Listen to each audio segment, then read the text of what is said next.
podcast where we talk to smart people, but not necessarily done by smart people? That is an awesome question. This one goes down probably on one of my top 5. Hey, I like nutrition. I like to eat food. This is the coolest thing ever. We're going to do this forever. I wish I paid more attention in that class. You know, I'm going to be honest, I don't understand that. As a man, I don't get it. Welcome to smartpeoplepodcast.com. Welcome to Smart People Podcast, conversations that satisfy your curious mind. Guess what? We have both Chris and John on the intro today, shaking it up. Hey, Chris, how's it going? Yeah, it's a little different. This is the first time we've done an intro not in the same room in 4 years, I think. It's kind of weird, but you know what? It actually sounds really good over Skype. I'm really surprised. Yeah, John and I are doing it over Skype because I think I caught the bubonic plague and I did not want to bring that into his household. No, thank you. Although my girlfriend, I think, has the same thing, so I'm probably going to get it anyway. Yeah, you're done for. So we wanted to both be on this because this is an important episode for us. We did this last year and we wanted to make sure we do it again this year. This is our best of 2014 episode where John and I I think we did 7 each of our favorite episodes, and we pulled a clip or 2 out just to kind of pull out the best information. To be fair, though, we tried to not have any overlap, so it really is like our favorite 12 or 14. Yeah. Yeah, and there's good stuff in here, and it's also a way you can hear it and go, oh man, I want to go back and listen to that episode, or I missed that episode. I'm going to go check it out. It's kind of catching you up. Yeah, this is a great place to start. If you're a first-time listener, you get to really see what we're about. And then, you can head over to smartpeoplepodcast.com, see all the stuff that we do over there, catch up on our back catalog, all that great stuff. And sign up for the newsletter while you're there. We're going to make this intro short because we have a pretty long episode. It's tough to squeeze the best of an entire new year. But congratulations on making it through 2014 and best of luck in the new year. Let's turn it over to our favorite episodes of 2014.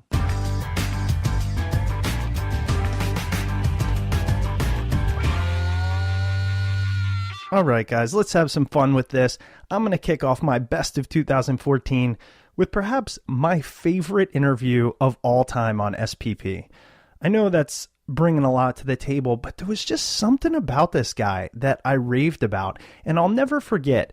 The first day we aired it, my dad called me, and he knows of the podcast, he listens, he likes it, but he's never usually this excited.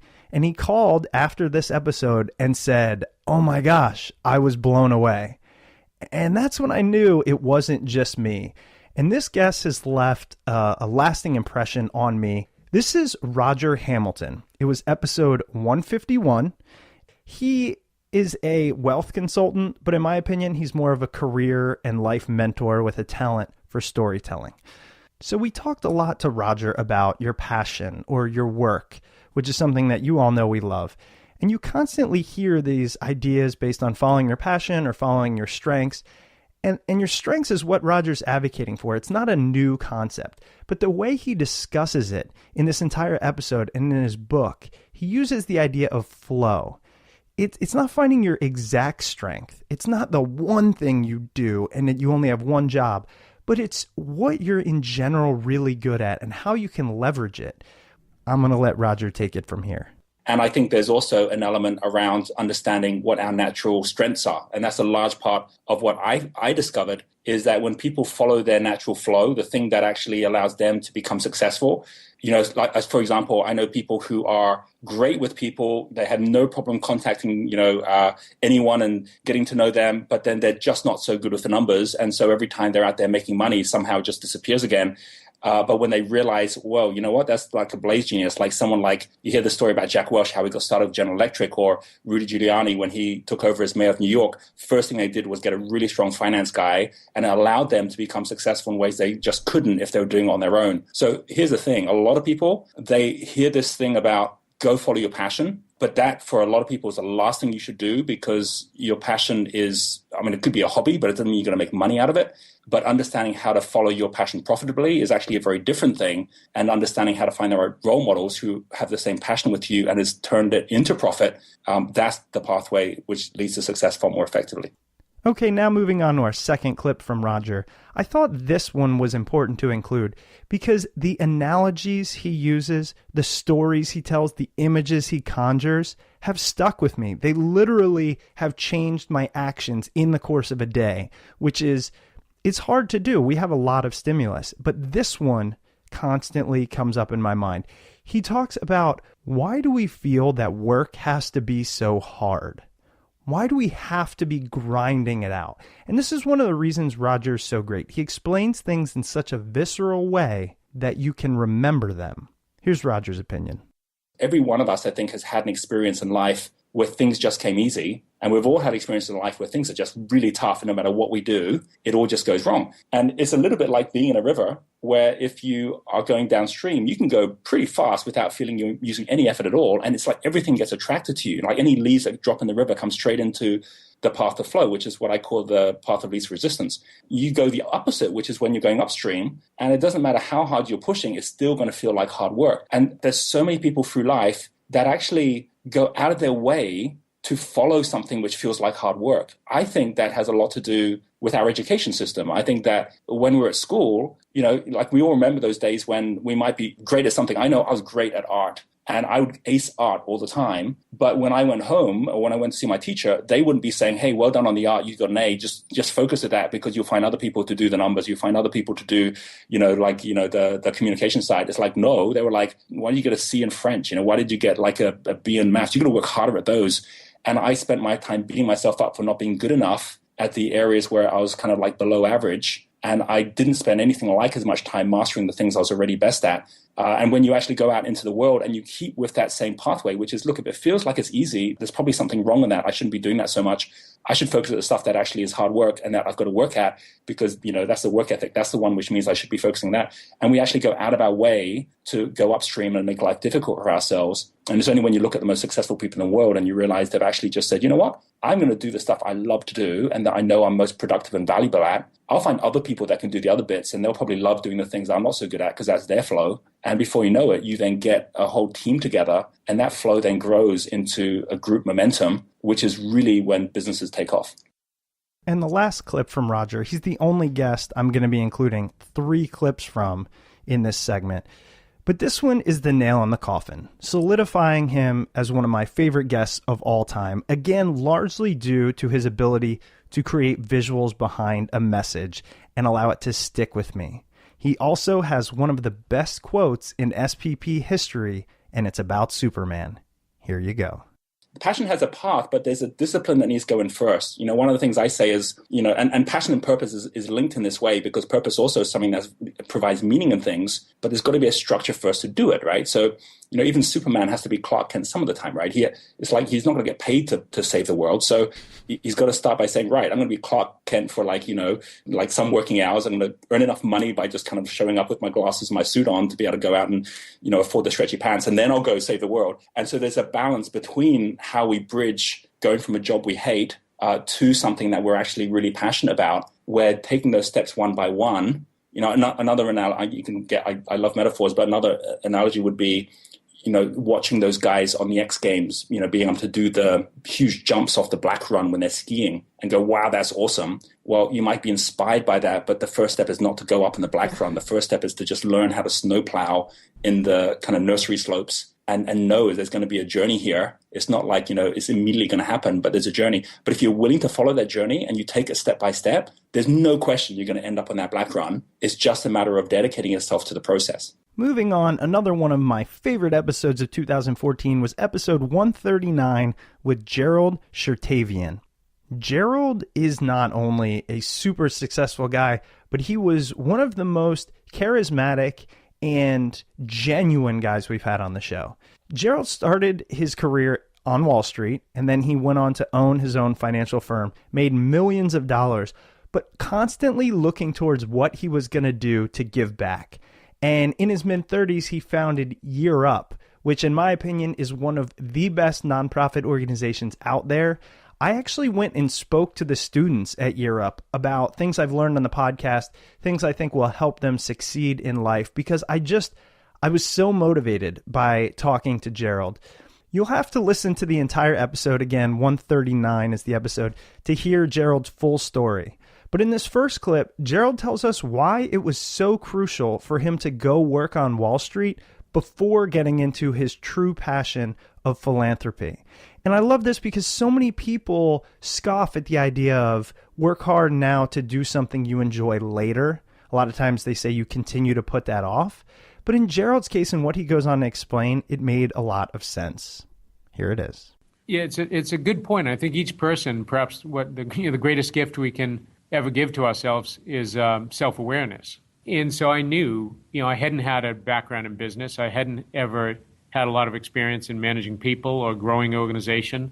I certainly didn't have a network. And I knew I needed to acquire assets. I was taught, I'll never forget, I had a mentor, and I never forget the day he said to me, Gerald, you can't give till you have.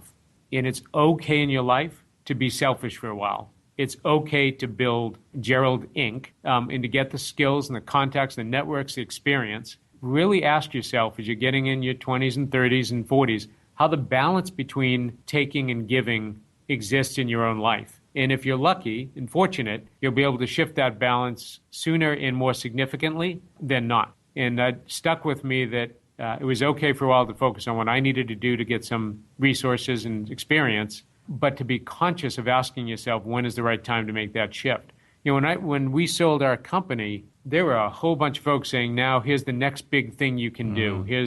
Start this, here's money, here's capital. So you had a huge amount of interest in encouraging you to take that next big for-profit journey. And at that point, I decided, no, that's not what I wanted to do. I was in a position to go back to the essays I wrote to get into business school, and it was in a position to say, let's now focus your life on making that essay come true. In this next clip with Gerald, we talk a little bit about society as a whole and how we should be thinking about volunteer work. Gerald gives a really unique take on how volunteering can not only make you feel good and be a benefit to society, but can also go a long way in helping you find out the things that motivate you and that really spark your passion. It's a balance. I think the best thing folks can do today, and certainly younger folks, is get involved as a volunteer early on. Join a board in your 20s. Get involved in public service. It may not be your vocation, but start to tap into what types of vocation are you passionate about? What do you love doing?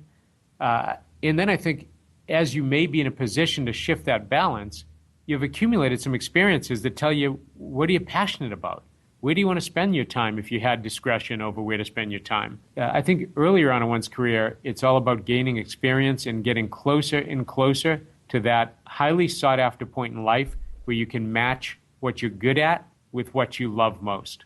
Okay, moving on. Another favorite episode of 2014 was episode 155 with Josh Shenk.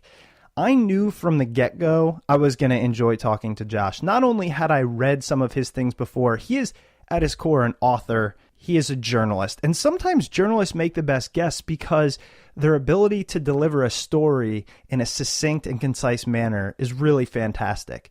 But I knew I was going to like Josh because this book that we were discussing is called The Powers of Two: Finding the Essence of Innovation in Creative Pairs.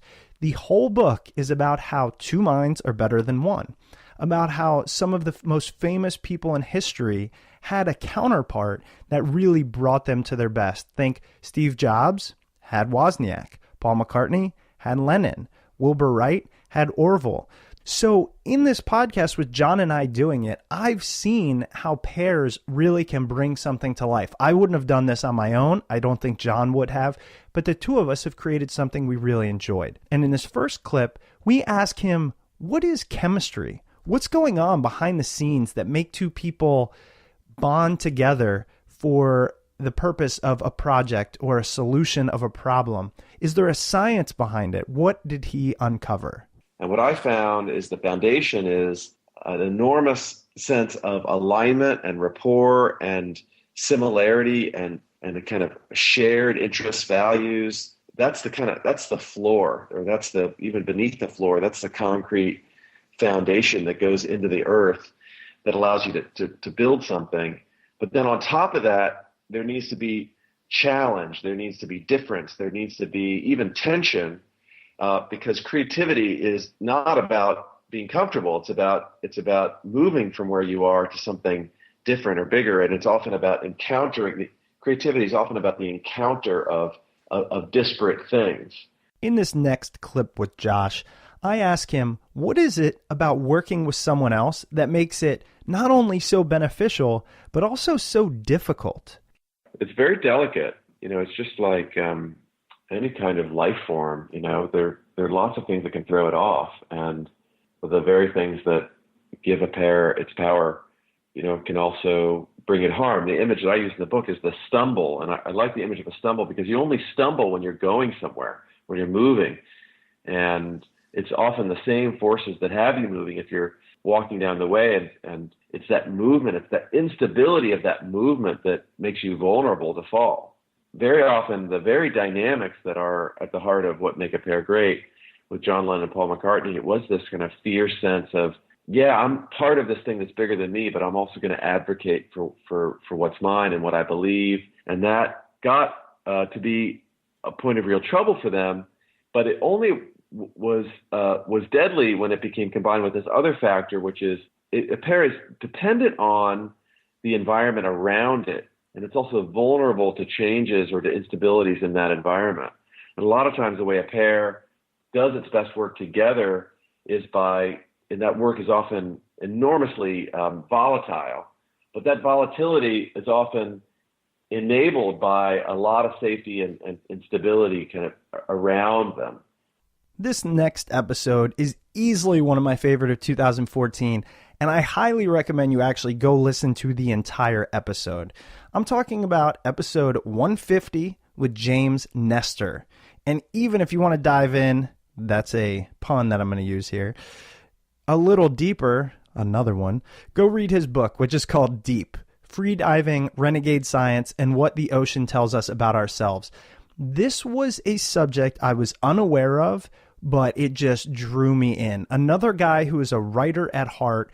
We talk about freediving in the episode, which is basically how long can a person dive down in water and hold their breath. There's competitions out there, and people reach hundreds of feet, 300 feet, 4+ minutes underwater while holding their breath. But it's also used to learn more about the ocean. There's a whole world under there that we're beginning to understand through freediving. So in this first clip, I simply asked James, what's it like? How's it feel to go down there, be one with the ocean, hold your breath? I mean, for me, it hurts to just dive 10 feet in a swimming pool. How does someone like him, after just a little bit of training, dive 40, 50 feet? Tell us a little bit more about what freediving is. Yeah, it's pretty disarming at the beginning. I'll explain some very quick physics of water. What happens the deeper you go down, the more air contracts. And so instead of at altitude, imagine you have like a bag of chips, and you take that bag of chips with you on an airplane or up to the mountains, that bag of chips is going to puff up. If you take that same bag of chips and push it in to the water, it's going to collapse upon itself. The same thing happens with human lungs. Human lungs shrink to half their size at 30 feet, a third of their size at 66 feet, a quarter of their size at 99 feet, and so on. I know that sounds painful. It's not, and I'll explain why in a little bit. But what I'm trying to get to is the deeper you go down, the less buoyancy you have. So everyone's been in a swimming pool, and you swim down, you really have to struggle, and you have to kick your arms and kick your legs to stay down at the bottom of the swimming pool. Everything changes at around 25 feet, 25, 30 feet, where your buoyancy starts reversing. At around 25 to 30 feet, it's basically a zero gravity zone. You're at zero buoyancy. Neutral buoyancy is what they call it. Right past that is what freedivers call the doorway to the deep, where buoyancy reverses. You no longer have to swim. The ocean takes you down further and further, and you don't have to exert any effort. So one of my favorite things to do when I'm freediving is go down to that zone, that doorway to the deep where everything reverses, and to lie on the seafloor, because you're not going to be buoyed up to the surface because everything's reversed. You're held down to the seafloor, and you can just sit there, and instead of fish going away and going into the other direction from you, they start approaching you, and they circle you, and they allow you into their their zone, and you're a part of the environment. You're no longer a menace. You're no longer an outsider looking in. You're another marine mammal down there, and that shift will never get old. And that's something that I just look forward to doing over and over again. We'll be right back to this interview after a quick word from our sponsors. We know that if you're listening to this podcast, you are curious, you want to learn. Well, kickstart your new year and challenge yourself to learn something new with a free 10-day trial to lynda.com.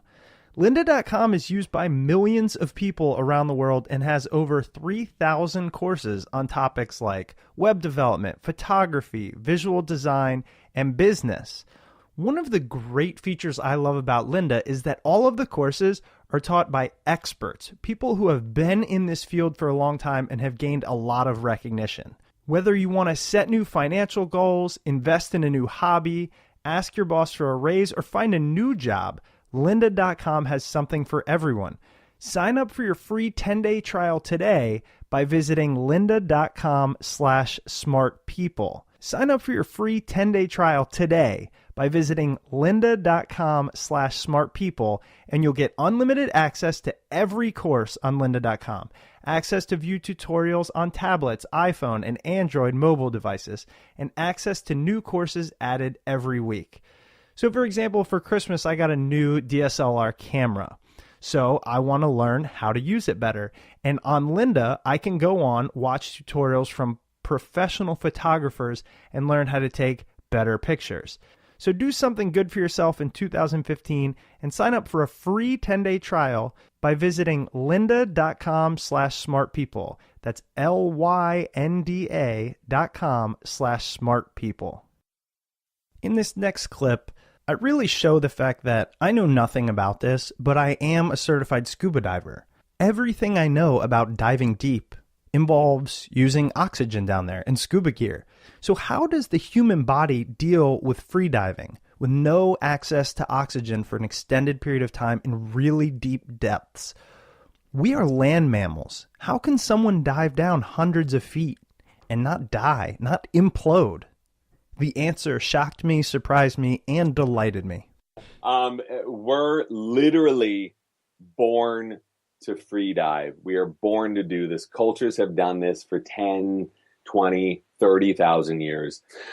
So our bodies are equipped with something called the mammalian dive reflex. This is also known as something called the master switch of life.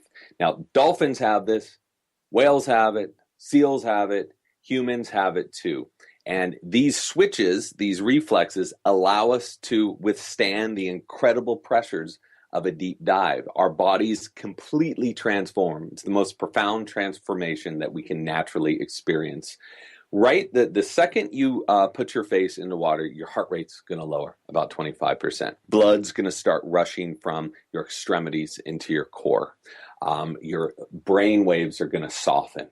You're going to enter a meditative state. It's no coincidence that, people, when they're all hyped up and stressed out, splash a little cold water on their face. That's the mammalian dive reflex. It spurs a physical transformation. It's not just an empty ritual. Now, the deeper we dive into the water, these reflexes become more profound. More of them start triggering. Eventually, as the lungs shrink up, I know a lot of you were like, oh, I don't want my lungs to shrink up to half or a third. You don't really feel this happening because all of these triggers start flipping inside of your body. Your core, areas of your core engorge with blood. Your lungs, the alveoli in your lungs, begin engorging with blood to counteract those pressures. Now, these reflexes only happen when we dive deep, and every single human has them.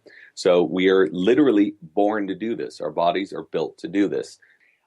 Freedivers do not get the bends. The human body in its natural state is the only way someone can ascend from, say, 300 feet in a minute. You do that with scuba, your lungs explode and you die. But when you free dive, the body in its natural state, again, knows how to deal with the exchange of gases in the lungs. It knows how to purge these things from the body, and it allows you, a free diver can ascend as fast as he or she wants. There's no limit on that. This next guest was just a joy to interview. I'm talking about Collis, and this was episode 157. I actually found Collis. I was reading some stupid article, probably BuzzFeed or something, of the top 10 richest bloggers in the world. And Collis was, I don't know, number 3 or 4. But when I read about what he did, it's not really a blog. He started a company called Envato. It's an entire business built around educating the world online. In fact, the company motto is helping people learn and earn online. So I knew it was a business I would enjoy. I also love talking to people worth hundreds of millions of dollars to see how they did it. This clip right here, we've talked to a lot of CEOs, and they tend to say very similar things. And I think this clip sums it up. He breaks down what he feels were the key to his company's success early on and throughout. There was a few things. So I think definitely going into a business that I understood was a wise move for me anyhow. So, the thing we started, I had a few traits when I look back at it, the Flash Marketplace. One, it was a revenue-making business from day one. So it was a business about selling things. We didn't try to make a Twitter or Facebook where you need to get massive scale before money comes in the door. It was like a classic business, sell stuff, right?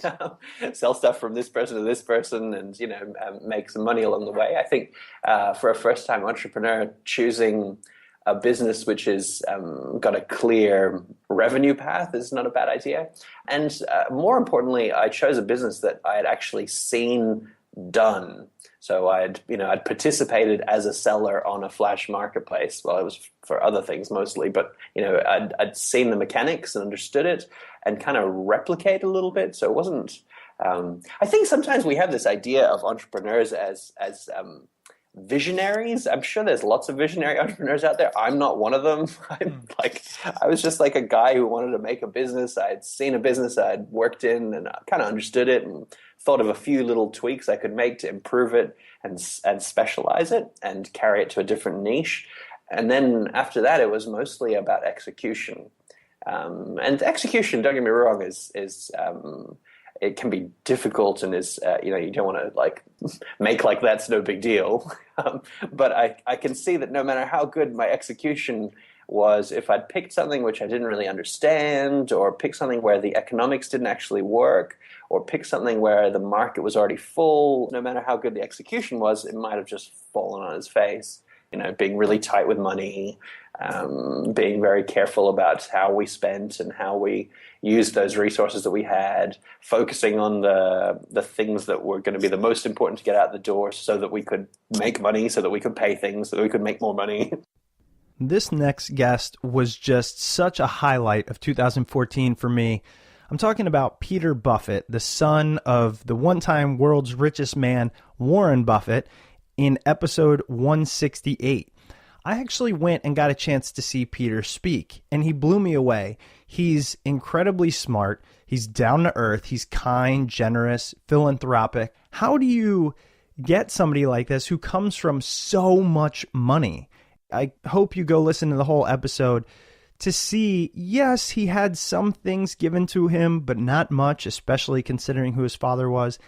In this first clip, I really just asked him about his father. And I think right away, we got a sense of how Peter became the man he is due to the man his father is.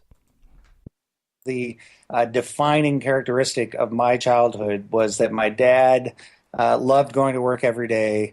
And when he came home every day at the same time, just like a lot of dads in the 60s, at the dinner table every night. So I had this very consistent father and the whole kind of, image of that. And he was always happy. And he wasn't happy because he was making tons of money, because we didn't know he was making tons of money. He was happy because he loved what he did. And the scorecard for loving what he did happened to be money. So all this money would be piling up, but we weren't buying this or that. He still lives in the house I grew up in. He bought it in 1958, and he's still there. He drives himself to the same office as he did since I was, I think, 5 years old. In this next clip with Peter, I had to ask him something that had been gnawing at me. I'd heard a lot of things that Warren Buffett although a great family man, is just ruthless and vicious when it comes to business.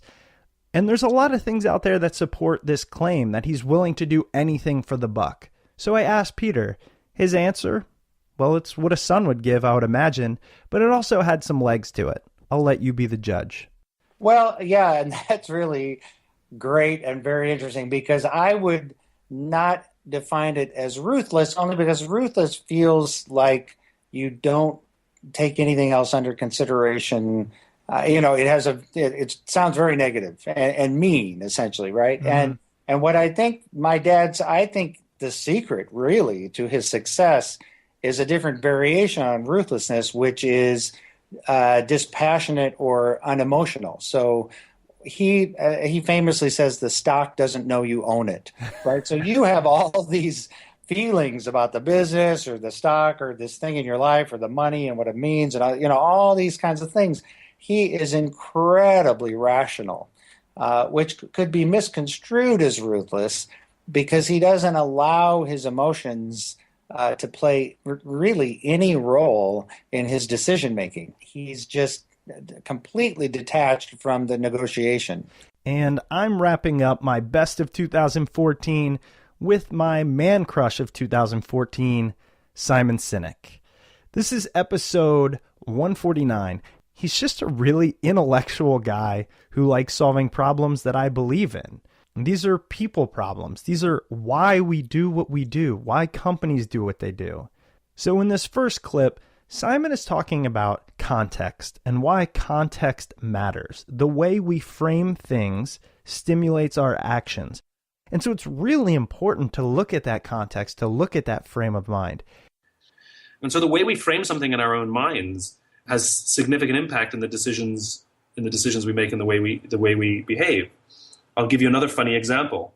I was watching the Summer Olympics, and I was amazed how the journalists would basically all ask the athletes the same question, whether it was before the competition or after the competition. They would always ask, "Were you nervous?" And the thing that was always surprising to me was all the athletes always said, no, they weren't. And if you think about what makes us feel that we're nervous, it's right, your heart starts racing, your palms get a little sweaty, you anticipate what's about to happen and you get nervous, right? But those are the same stimuli for excitement. What happens when you get excited? Your heart starts racing, you start anticipating what's about to happen. And so whether through training or naturally, who knows, these athletes had learned to interpret, it seems, the stimuli that we would call nervousness as excitement. In other words, they wouldn't say, when someone asked the question, "Are you nervous?" they'd say, "No, I'm excited." That's what they would say. And so it's simply a framework and understanding how to interpret the stimuli. And so I've played around with it. I've been nervous about something, and I said to myself, "Ooh, this is fun." And it completely changed my outlook and how I was sort of about to go into something. It could be something as silly as a date or something as big as, a business deal or something as sort of mundane as turbulence on a plane, where we interpret the stimuli of our bodies as nervousness, but all we have to do is reframe it. This is what the why did to me. It reframed the journey that I was on. So it was no longer a pursuit of the result. It was now a pursuit of the cause. It was a pursuit of the belief. And that reframing does remarkable things to one's passion and one's ability to sort of make decisions that are good for us. And in my final favorite clip of 2014, I asked Simon, for all the research he does regarding individuals, how we act individually, why we do what we do, how does he then translate it into the business world, into an organization? He speaks oftentimes to large companies. So if his message is very targeted at the singular, how does it affect the organization? Why do they bring him in? He gives what I believe to be one of the best descriptions of what an organization or a company actually is and how a culture is formed from individuals. Well, as I said before, one of the paradoxes of being human is we are at all times individuals and members of groups, always, whether it's a family or a church or a company or a baseball team or whatever it is. And the problem is we have these discussions, what should you do? Should you serve the group or should you serve yourself? Well, the answer is yes. It's a paradox. It's a conflict sometimes. And sometimes it causes a stress. Do I sacrifice or do I act selfishly? And the answer is yes. These are hard decisions. This is why it's hard to be human. And so necessarily to discuss what it means to be an individual requires that we talk about what it means when we live in groups as well. And so just as the law understands a corporation as an individual, in some way, shapes, or form, it acts like one as well. The IBM today announced. IBM didn't announce anything. It was somebody who said, hey, we need to get this word out. Somebody wrote a press release. Somebody approved it. And ta-da, IBM announced. There's usually a single person or at least a group of people who agreed to something. And it becomes the word or the action of the company. What is the device? Metonymy? Is that the literary device where the part represents the whole? I can't remember. Sounds good to me. Anyway. Too many syllables in that word. Right. So, for example, we discuss the character of a human being. Somebody's a good character. Well, the character of an individual scaled up is the culture of a company. So as somebody of strong character, well, they're going to be honest, right? And they're going to act with integrity. This is somebody we would say has strong character, right? We'd rather work or marry or be friends with people of strong character. Well, guess what? A strong culture is one of honesty and integrity, and people act for the good of each other and not necessarily for the good of themselves. Somebody of strong character would sacrifice sometimes their interests for the good of their friends or their family. We say that person has strong character. Well, it's exactly the same thing. All the same descriptions apply, except we apply them to the group instead of the individual. One of my personal favorite episodes from 2014 was episode 130 with Carmen Gallo. Carmine is the author of the amazing book, Talk Like TED, The 9 Public Speaking Secrets of the World's Top Minds. And in these clips, we'll hear Carmine talk about only being as successful as your ideas and a little bit about passion. Hope you enjoy. The people that are leading the charge, who are changing lives, who are innovating, are the ones that can disseminate their content the best. And oftentimes that's through personal interaction. So it's really a key regardless of what field you're in. I like to say that you are, especially in the next few years, especially in the next decade, you're only as successful as your ideas. And those people who can communicate their ideas more persuasively, who can share those ideas and sell themselves in a way that captivates their listeners, inspires people, they're the ones who are going to stand apart. And I see that every day. I get emails and calls from a number of people who have either read my books or they've read my columns or who I've come to know, who are elevated within their companies, major companies, and they are their career trajectory is moving much, much faster than they otherwise would be because primarily they can give a great presentation where people understand them better. They're just much more persuasive communicators. Actually, Warren Buffett, the billionaire Warren Buffett, had a great video. There's a little clip on YouTube. He was actually talking to a class of business students. I believe they were from Columbia. So he was talking to a class of business students, and he challenged them. He said, I will give any of you $100,000 in return for 10% of your future earnings.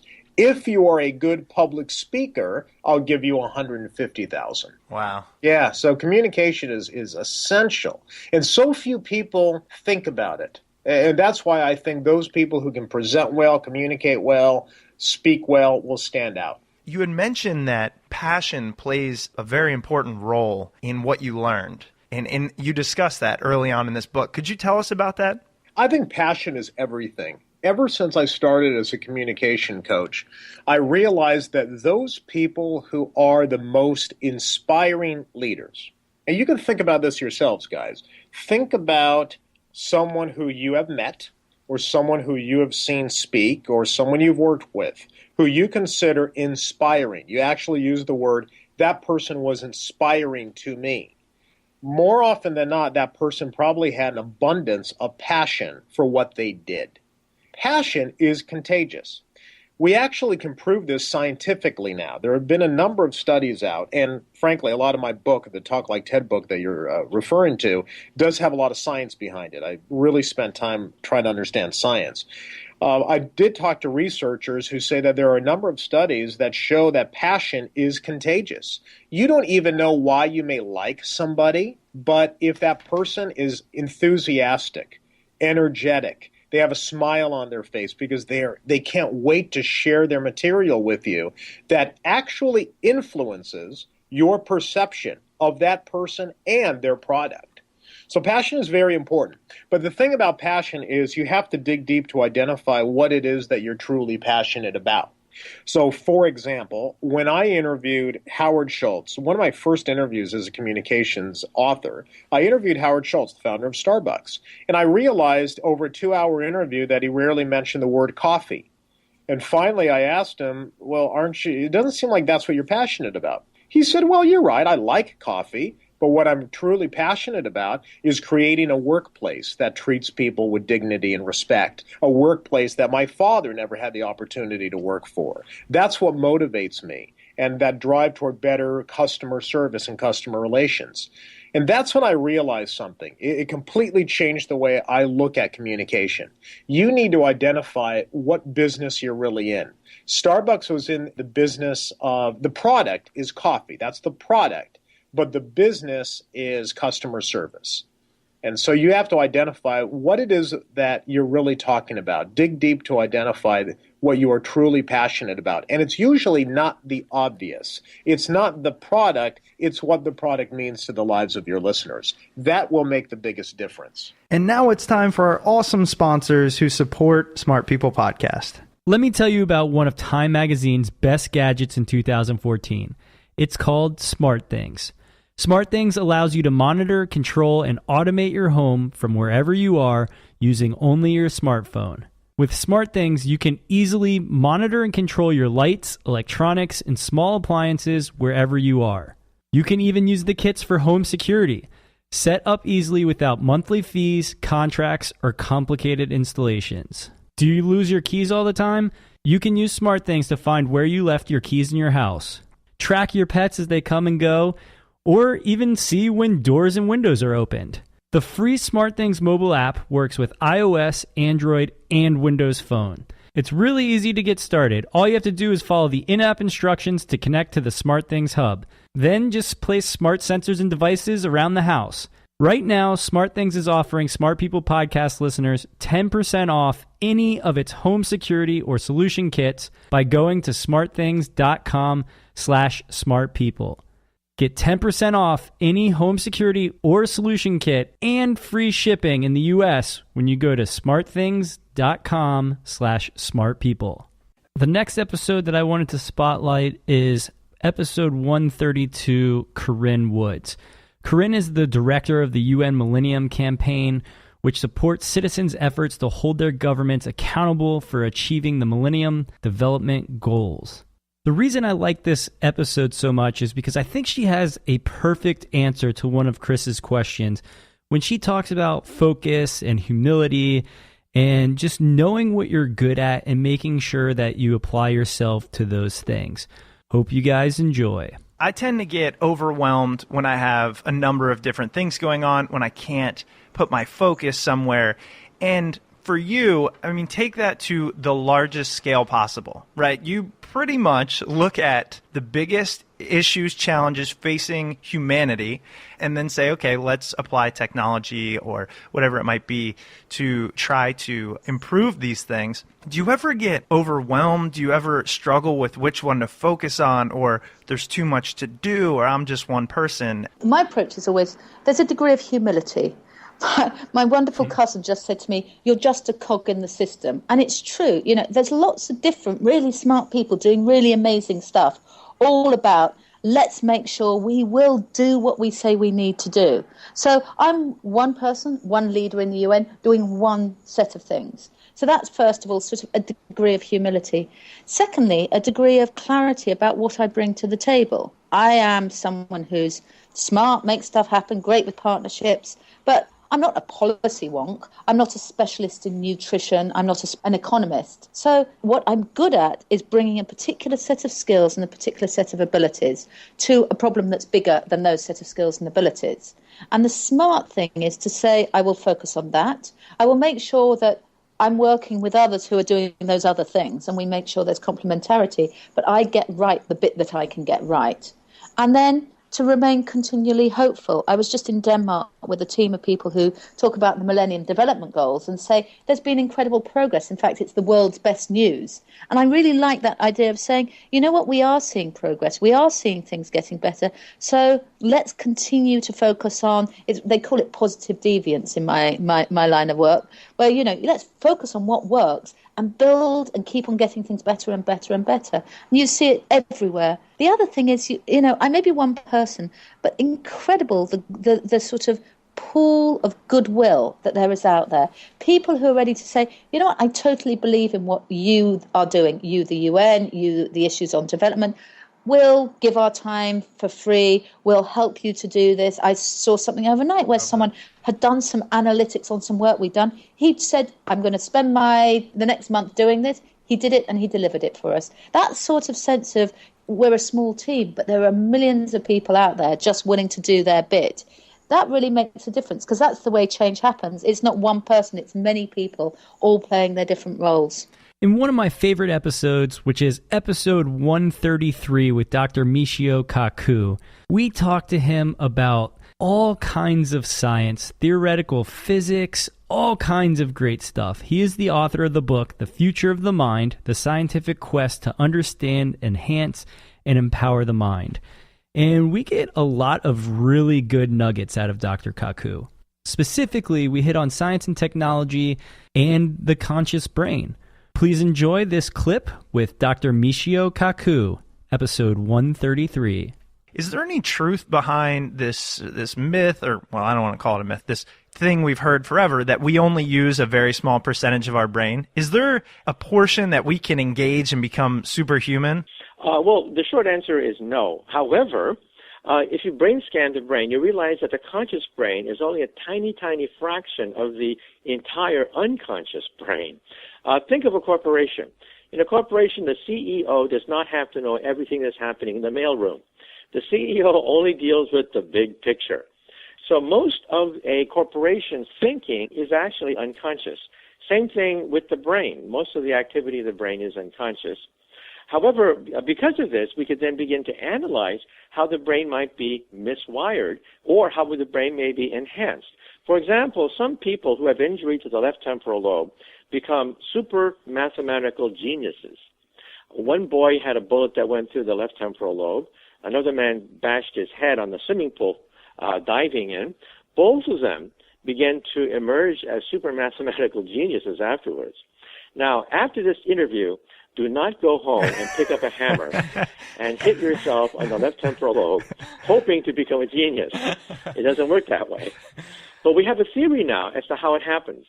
Photographic memory, we now believe, is because the brain has, in some sense, forgot how to erase a memory. We used to think that the brain records, and then the brain naturally lets the memory decay with time. All textbooks say that. Memory just degrades with time. Many scientists don't believe that anymore. They believe that the erasing process is a very complicated biochemical mechanism. In these people who have photographic memory, the erase mechanism is broken. They have forgotten how to forget. They record memories just like we do, but unlike our brain, their brain does not erase these memories. So we too have that same capability. Our brain is also capable of super mathematical and artistic feats. I think the funniest part is, a couple weeks ago, President Obama joked around about building the Iron Man suit.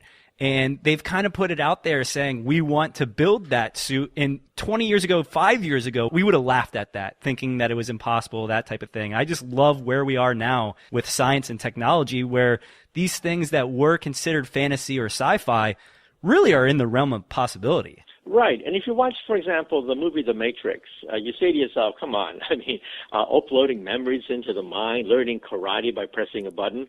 Well, believe it or not, we have active groups at Wake Forest University, Berkeley, Brown University that are doing just that. At Wake Forest University last year, they recorded the first memory, and they reinserted the memory back into an animal, and the animal remembered. Wow. This is history making.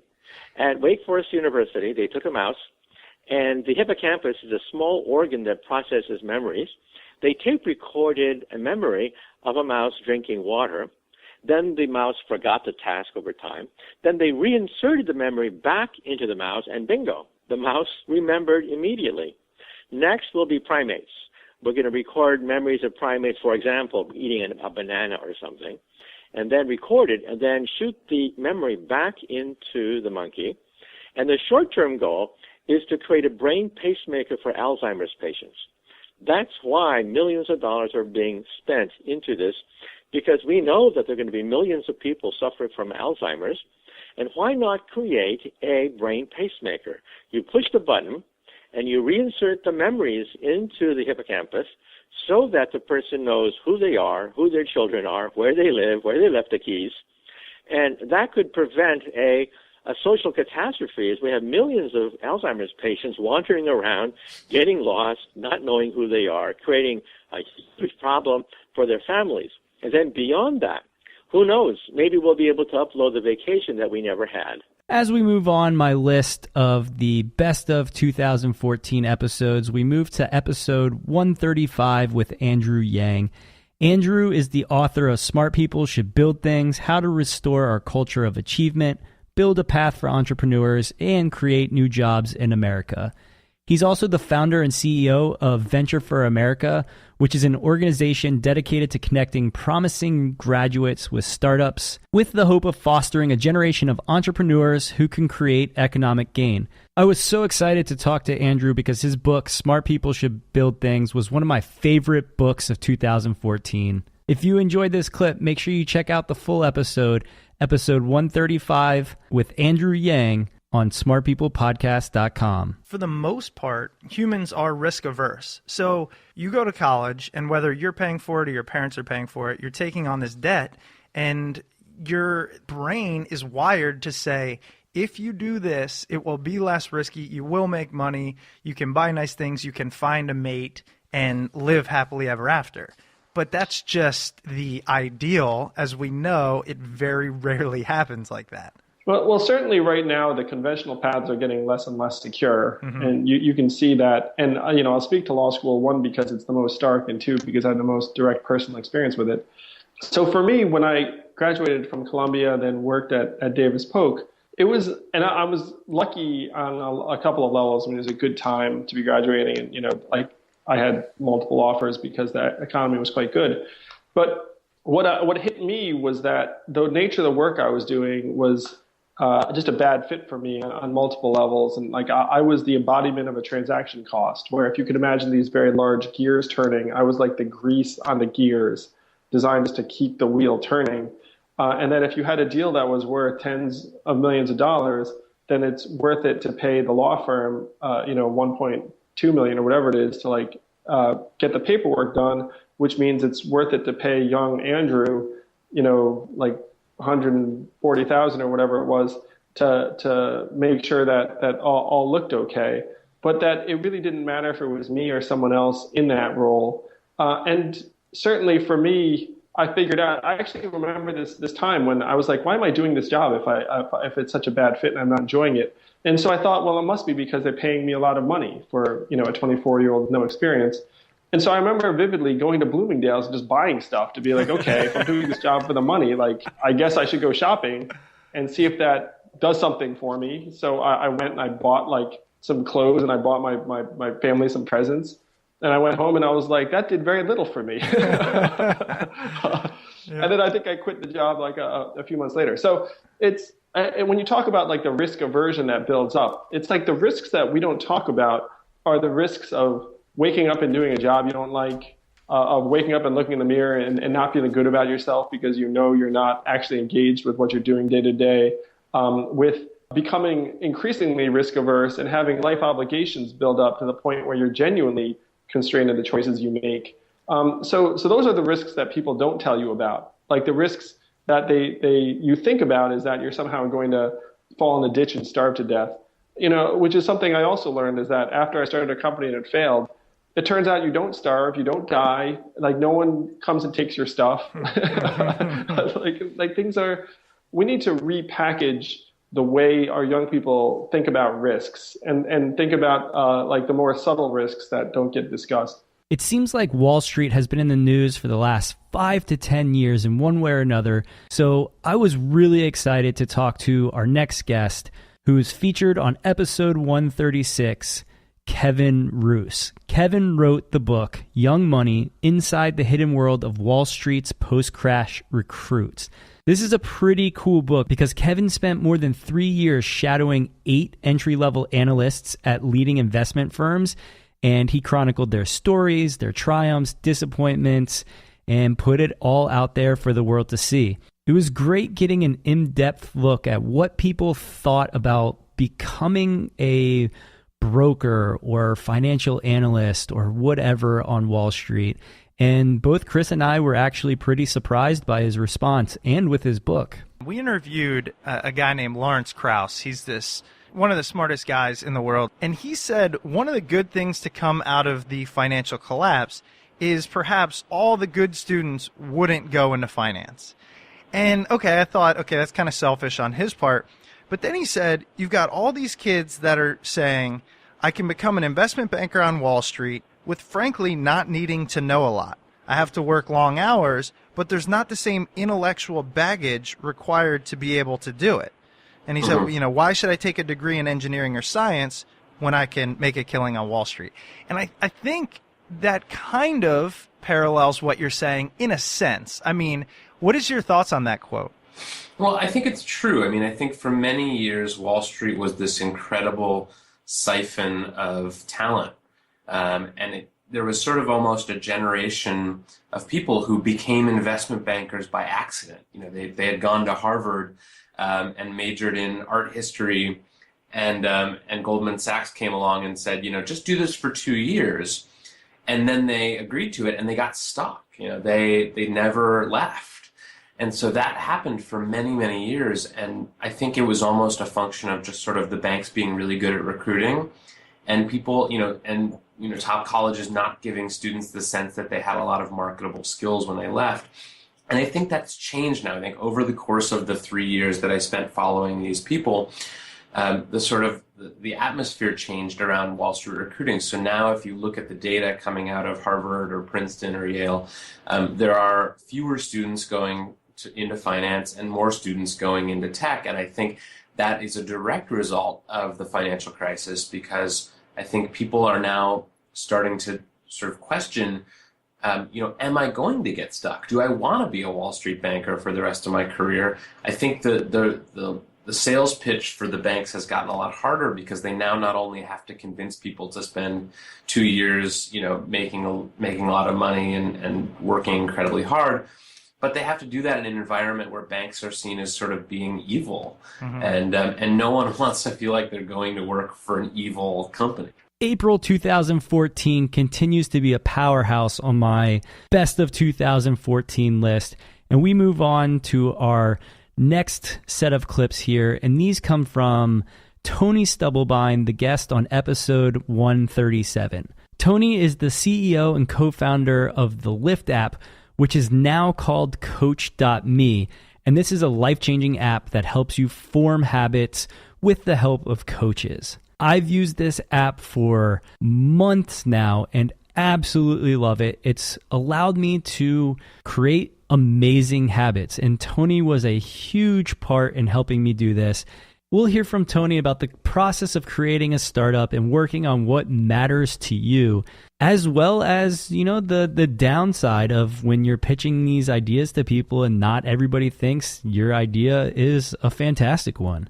I want to talk to you about Lyft, getting to create Lyft. So going from your startups, Twitter, which had success, and saying, you know what, I'm going to work on what matters most to me, is something that really hits home for both John and I. Now, what made you realize you can make this leap and this is where you were going to go? A lot of entrepreneurs, especially if they've started multiple companies, they talk about the lessons they learned in between each one. And when I started my first company, I really didn't have any idea what I was doing, but I swore to myself I was going to make it successful no matter what. So that was my mission. Don't fail. And, a lot of people talk about their real high level missions, but honestly, I really wasn't thinking much more beyond that. And so I built a little software product I tried to find some customers. I ended up finding actually a lot of customers who were running conferences. And for 3 years is this incredible struggle not to fail. But by the 4th year, I'd built up enough business and enough of a team that the team was running the entire business on my behalf. And I was making like enough money that I was splitting my time between New York and San Francisco and then barely working. I mean, that's basically the ideal lifestyle business, right? Yes, that's what I want. I should have been so proud of myself. But it turns out like that spare time gave me time for self-reflection. And the two things that really stood out to me were I don't really like leisure, apparently. I like to work. And two, I really didn't want to spend the rest of my life becoming the world's expert in conferences. Like I liked our product, I liked our customers, but that's not my, authentic mission in life. And so I just said, like, I'm going to keep working, but I have to do it on something else. And started prototyping things that eventually became Lyft and started talking to my friends about it. And the difference between Lyft and my previous company, which was called Crowdvine, is that I'd bootstrapped Crowdvine, and so I really didn't have partners in it. And I kind of thought also part of growing as a person would be having high-level partners around me. And as I was getting a prototype together, my friend Evan Williams, who had been my boss at Odeo, which is what Twitter spun out of, and then had been the CEO of Twitter, he was leaving Twitter. So I took him out to coffee and asked what he was up to and told him what I was up to. And he was just like, look, we have to do this together. I love this idea. I want to support you. I can fund this. I can help design it with you. And so, he's basically ended up being co-designer of the first version with me and a big source of our funding in the beginning. And so it was just basically, that lesson learned that life is too short to spend it on things that don't matter to you. And then I don't know if you'd call it luck or effort to run into Ev at that point and be able to start a company with him. Prior to talking to Evan and showing him the idea behind Lyft, did you show other people or other friends who looked at it and was like, I don't know if this is a good idea? Yes, actually nobody liked it. Yes. Okay. Everybody needs to hear that. Everybody. Yeah. I guess there's two things from that story that really stand out to me. Like, one, there's this idea out here in Silicon Valley that anyone can raise money. And so, like, I raised money off of a coffee. And you could say, oh, my God, Silicon Valley is a place where you could raise money off of just a coffee. But the reality is, I feel like I spent 10 years being able to raise that money. I just always like to remind people that the network that you build out here that allows you to have angel investors, a lot of that comes from your previous, work. And that doesn't happen overnight. And that if it doesn't happen for you overnight, you always have the option of just persevering and keep working at it. And eventually good things will come to you. And then that other, right, the beginning, very few people are going to see your vision because it's so crummy and it's so unrealized. I mean, you basically have to run into someone who's thinking the exact same way as you. And Ev is a great product person, and I think he could see a lot of potential in it. Last but not least on my list is episode 161 with Ed Hess. Ed is the author of Learn or Die, Using Science to Build a Leading-Edge Learning Organization. This is one of my favorite topics as we talk about the recent developments and the understanding of how people learn, how adults learn, the role of emotions during the learning process, and how we need to change our current education system. I believe that Ed says it best when he says we need to change our definition of what smart is. I've been in a lot of careers already in about a decade, and I enjoy change, but I get nervous with new jobs. Am I going to be good at this? Are people going to realize how much I don't know? But the more you do it, that exposure, as what they talk about with fear and all those things, the more you do it, the more you understand I'll be okay. I've continued to succeed going this far. Yes. And I feel like you got comfortable with that. What advice do you have for people actually? Because you said you became comfortable in that unknown, but oftentimes it's some people can take it, I know I still probably do, can take it as a negative when they realize how little they know. How do you get comfortable with the fact that there's some things you just don't understand? Well, I think it goes back, and I understand completely why most people feel, or a lot of people may feel uncomfortable, because if you think about our educational system and how we are raised, you're supposed to get all A's. You're not supposed to make mistakes. It's the system sort of penalizes the acknowledgement of ignorance. And you look at every great scientist, and you talk to scientists. That basically ignorance is a requirement in order to be a great scientist, because if you knew everything, you wouldn't have anything to go look for. And so I think we need a definition. I think I created, and I think what we need in this country is a different definition for what being smart is. Being smart is not the amount of what you know. It's not being right all the time. It's not being the first one with the right answer. It's really knowing what you know, but more importantly, knowing what you don't know and knowing how to learn it. And we've got to, people have to decouple their ego from what they believe so that they're still willing to go out and, what I say, stress test it against better evidence, continue to learn, don't have a fixed mindset, don't basically be rigid and closed-minded. Treat everything you think you know as conditional, subject to new evidence. Now, I'm not talking about values, I'm talking about what we know. And to try and stay open-minded and to not be defensive when you're challenged. And so we don't really do a good job in this country of teaching that in schools. Therefore, when people get into companies, they really don't do a good job with that. And that's one of the big things that has to change in the business environment that we're fixing to go into with advanced technology. And so the answer, the answer I would give you is sit back and think about what's your definition of being smart. If it's always having to be right, there's no way that's going to be, this image in the country we have of as a great leader is the person who knows the most.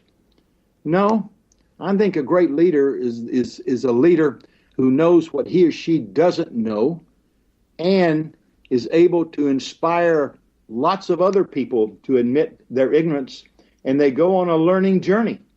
And that journey is full of experimentation and innovation and trying things, and they just keep working at it hard day in and day out. And so I think that we need to change our definition of what smart is. Welcome back. I hope you guys enjoyed that awesome Best of 2014 episode. Some of Chris and I's favorite. I know it's really hard to kind of narrow down, but Chris, what do you think? Think we did a pretty good job distilling what we wanted to get across? Yeah, it was tough to narrow it down, but what was even just as difficult was finding the best, if you will, clips within each episode. And I know I didn't do a fantastic job of that. It was just really tough. Like, for example, James Nestor on freediving, you got to listen to the whole episode to really get that feeling of what it's like to do that. And I found that struggle to be difficult. Yeah, I'm going to highly recommend, if you liked any of the clips on this best of, to go seek out the original interview, because it really is just a little teeny taste of what we have to offer over there. Yeah. Speaking of taste, it's time for both of us to get going because it's dinner time. It is dinner time. I'm starving. So again, just wanted to say to everybody, Happy New Year. Thanks for listening. Please let us know what you think. If you have things you want to hear in the new year, we're continually trying to get better. And if you go back, I think we've done a decent job of that. And we have some ways to go, and we're willing to work at it. Yeah, contact us on Twitter at SmartPeoplePod. I love getting Twitter messages from people. I'm constantly talking to people on there. So if you have a guest suggestion or just any feedback for the show, leave it on there. Shoot us an email, smartpeoplepodcast@gmail.com. And if you're in the giving spirit and you want to start the new year off right, make sure to go to iTunes and leave us a rating and a review. We greatly appreciate it. It's a small step you can do, but a giant leap for the show. And you can do it on Stitcher too. Oh, wow, nice. All right, guys. Here's to 2015, and thanks for listening.